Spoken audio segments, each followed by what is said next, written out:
Good morning guys! Good morning mga kasari. Friday morning po, holiday sa Davao dahil po Kadayawan 2025 sa Davao. Lami ilaag pero bawal mulaag ni Kuya AJ kay init. Aside sa init, alam nyo na naopera si Kuya AJ so bawal ako doon. Baka mamaya magpunsisok ang mga tao, maduot si Kuya AJ. Loy kayo, mabughat tag pinalive. And update na lang ta guys sa tindahan ni Kuya AJ dahil magdalawang linggo na si Kuya AJ mag 3 weeks na. 3 weeks na pala. 3 weeks na si Kuya AJ na since na-opera, and kahit na marami yung mga marami yung mga last na purchase namin or na grocery is kulang pa rin dahil marami ng butas-butas ang mga display ni Kuya AJ, especially yung ating mga corned beef na mga pure foods at saka yung ibang mga product, lalong-lalo na mga Argentina, 2 piraso na lang guys. Wala na tayong holiday na malalaki na corned beef, and yung mga tinapa, mga sardinas natin is dami na rin kulang. Marami ng pahat, pati dyan sa baba. Especially yung ibang mga produkto na mga fast moving products, kahit nadamihan natin guys is nauubos rin. So excited na si Kuya AJ dahil ngayong Sunday, kahit na busy dahil may pamulak sa Kadayawan at saka merong indak-indak sa Kadayawan, susugod pa rin si Kuya AJ guys dahil pwede na akong maghinay-hinay og drive, then makapag-grocery na mi this coming Sunday. So mangita na lang mi karsada nga maagian nga medyo dili kay busy nga makalusot rami padulong sa kung asa mi mag-grocery. So na lang tayo guys, agwanta na lang. Gamay na lang yung agwanta, pero may ibang i-share si Kuya AJ sa inyo today guys. Dahil po pag may tindahan ka, nakaka-relate ka talaga, or kahit na sabihin nilang piso-piso lang yung ating kitaan, kahit na piso-piso siya guys, nakakaipon din. So ito yung perks pag may tindahan ka. Against the light.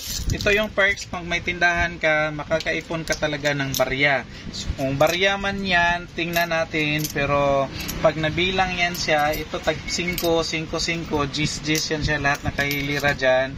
Dadami din yan, sabi ni Kuya AJ.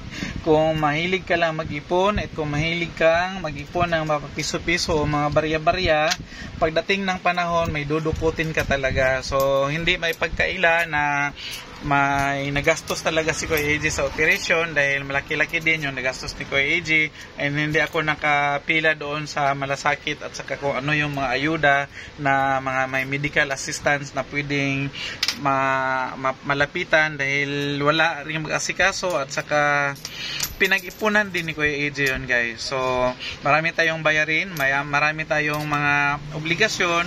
So ito, bibilang na si Mami Iya.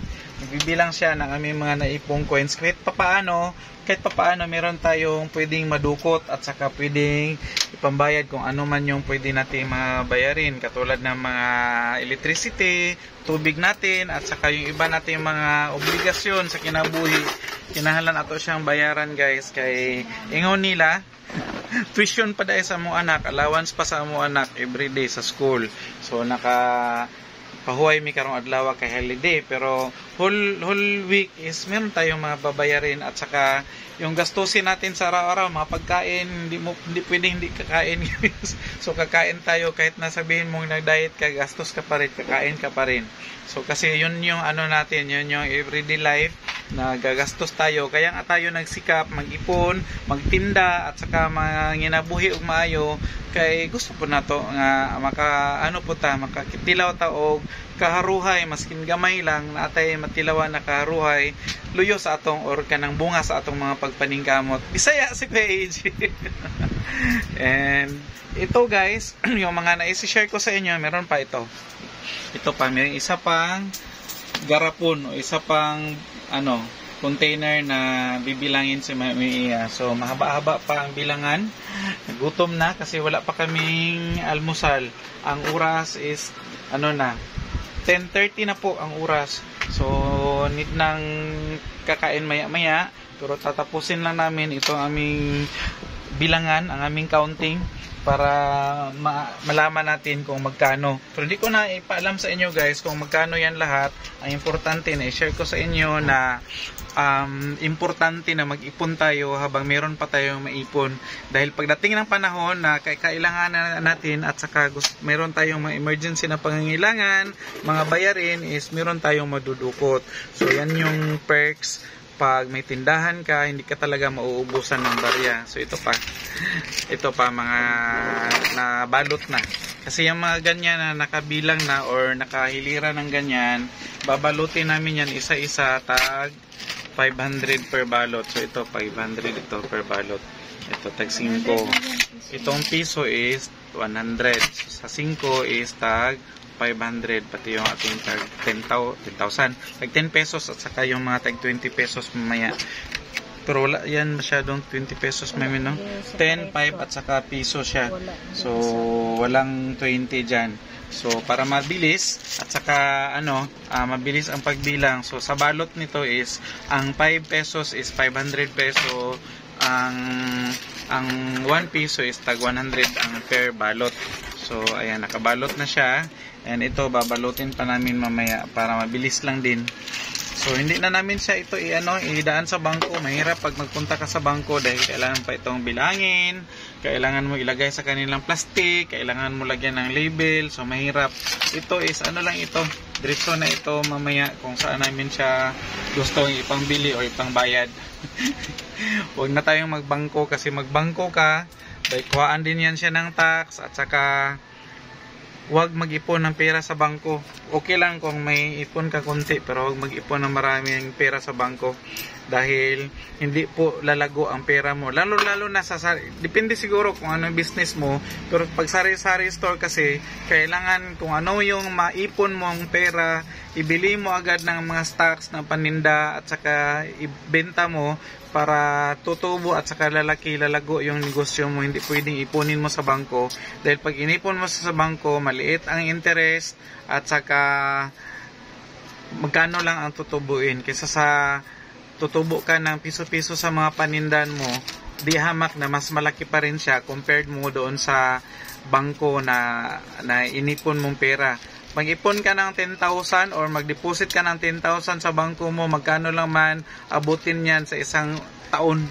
Magkano lang siya percentage niyan per annum? Hindi na siya aabot ng guys, hindi siya aabot ng 100 or 200 ang tubuin yan sa bangko. Kuhaan pa siya ng tax kasi may mga tax withheld yan siya. So mas mabuti na pag may pera ka, may benta ka sa tindahan mo, ibili mo ng stocks para dadami at saka lalago yung pera mo. May tubo pa ka, dihamak na mas malaki tutubuin mo pag tindahan or maninda ka kaysa sa ipundo mo sa bangko. Lalong-lalo na guys, pag may GCash ka. Pag may GCash ka, nag-cash in, nag-cash out ka, lahat ng mga sari-sari store na nag-venture into GCash, cash in and cash out, hindi ka malulugi at saka hindi ka mawawalan ng pera dahil malaki po ang tubuan sa GCash. So yan na lang muna guys, ang update ni Kuya AJ. Abang-abang tayo sa Sunday, baka mayroong makuha si Kuya AJ na mga clips doon or maka-video ako, hindi ako mabisi, pwede kong i-share sa inyo na naman yung mga ganap ni Kuya AJ ngayong Sunday pag nakabalik na si Kuya AJ sa groceryan. And bye-bye muna for now. God bless us all guys.